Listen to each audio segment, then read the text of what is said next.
ஆமா. சோ உங்களோட அந்த ஃபேன் மூமெண்ட் இந்த சென்னைக்கு வந்ததுக்கு அப்புறம் சென்னையில இருக்க ரசிகர்கள் உங்களை பாக்குற அந்த ஒரு லவ் அத பத்தி சொல்லுங்க.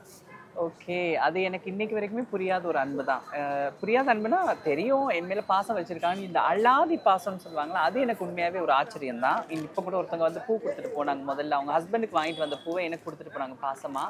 ஸோ சின்ன வயசுல இருந்தே எனக்கு ரொம்ப பாசம் கிடைக்கல, எனக்கான அன்பு கிடைக்கலன்னு நான் ஏங்கிட்டு இருந்த ஒரு ஆள் தான். இப்ப இவ்ளோ அன்பு மக்கள் கொட்டும்போது எனக்கு அதை ஹேண்டில் பண்ணவே தெரியாது. எப்படி ஹேண்டில் பண்ண தெரியாம நானே கொஞ்ச நேரம் ஃப்ரீஸ் ஆயிடுவேன், மலைச்சு போயிடுவேன். அந்த மாதிரி தான் இருப்பேன். இப்போ என்கிட்ட வர்றவங்க வந்து நீங்க வந்து சோஷியல் மீடியாவில் வருவீங்க அப்படி வர்றவங்க இல்ல.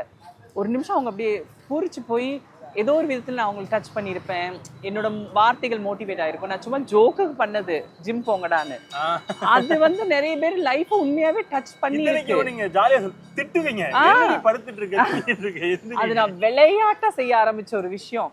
அது சும்மா அப்படி ஜோக்கா அரவணைக்கிற மாதிரி அரவணைச்சு திட்டுறது, அது இவ்வளவு பேர் மனசை ஒரு விதத்துல தொட்டிருக்குன்னும் போது அது எனக்கு ஏதோ ஒரு விதத்துல நல்ல விஷயம் பண்றேன் அப்படி ஒரு ரெக்கக்னிஷன் எனக்கு கிடைக்குது.